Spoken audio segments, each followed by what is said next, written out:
సామెతలు 29వ అధ్యాయం చదువుకుందాం అండి. Bible reading. ఎన్నిసార్లు గద్దించినను లోబడిన వాడు మరి తిరుగు లేకుండా హఠాత్తుగా నాశనమగును. నీతిమంతులు ప్రబలినప్పుడు ప్రజలు సంతోషింతురు, దుష్టులు ఏలినప్పుడు ప్రజలు నిట్టూర్పులు విడుతురు. జ్ఞానమును ప్రేమించువాడు తన తండ్రిని సంతోషపరచును, వేశ్యలతో సాంగత్యము చేయువాడు అతని ఆస్తిని పాడు చేయును.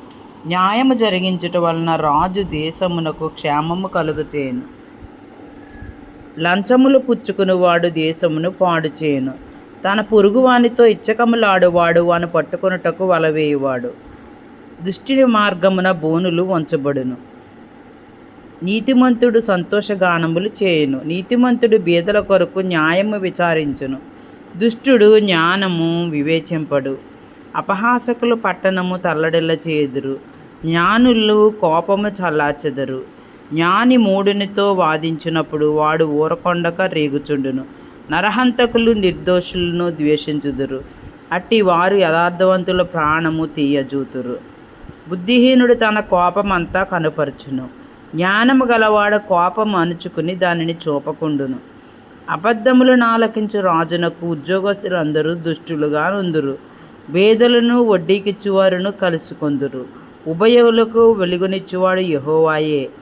ఏ రాజు దరిద్రులకు సత్యముగా న్యాయము తీర్చునో ఆ రాజు సింహాసనము నిత్యముగా స్థిరపరచబడును. బెత్తమునకు గద్దింపును జ్ఞానము కలుగుచేయును. అదుపులేని బాలుడు తన తల్లికి అవమానము తెచ్చును.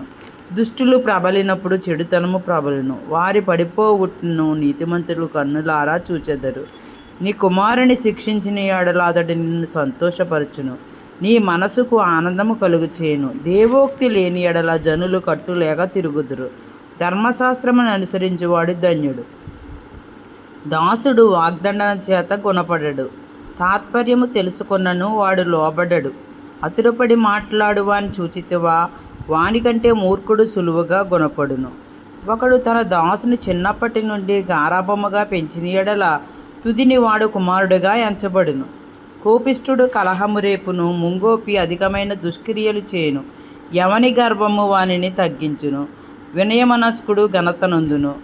దొంగతో పాలు కూడువాడు తనకు తానే పగవాడు, అట్టివాడు ఒట్టు పెట్టినను సంగతి చెప్పడు.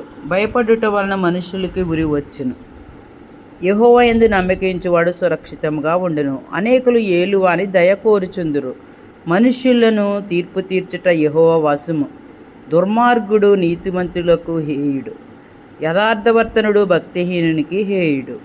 దేవుడి పరిశుద్ధ వాక్యం దీవించుగాక.